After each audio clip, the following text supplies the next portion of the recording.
Good morning, Colonel Christina Bogoyevich with the Minnesota State Patrol. Given the targeted shootings of state lawmakers that happened overnight, we are asking the public to not attend today's planned demonstrations across Minnesota out of an abundance of caution.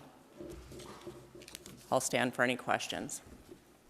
Are there reasons to believe that these events were also targeted by the person in the manifesto in the car? We don't have any direct links. However, there were some flyers that said no kings within the suspect vehicle. And as we know, the planned events throughout the state of Minnesota today is a no kings event. So no update on the status of the suspect? I don't have any information on the ongoing investigation right now.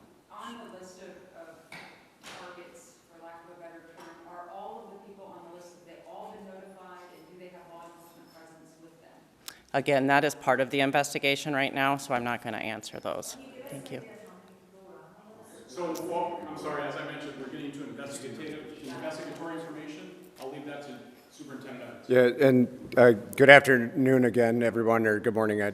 Drew Evans, Superintendent of the Minnesota Bureau of Criminal Apprehension. Superintendent, excuse me, can we have it quiet out there so everybody can hear?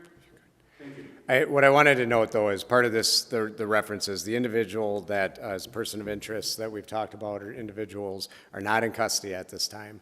And so the reference materials that were inside of the vehicle that we saw, we have no understanding that any of the No Kings events would be targeted, but we also find it of interest to the public that these would be in there, and we want to alert everybody until we do that. Because this is such an active investigation with information not knowing right now, we feel it's an obligation to all of you and the public across the state of Minnesota to alert you of it, and that's why the Colonel made the notation of recommending people don't go today. But the individuals are not in custody yet, and so we want to make sure as that very active manhunt is underway and continues, that we make sure that we're sharing that, and that's part of why we're making the recommendation. As to that investigation and the list, we are working through that now and talking to individuals, and we'll continue to. What I would say with the list is there's a large number of people. That's all I can say about it. We will work through all of that, what the motivations of this are, and we'll provide that as you can. This is really a public safety announcement for everybody so that we can make sure people are informed and make safe decisions throughout the day.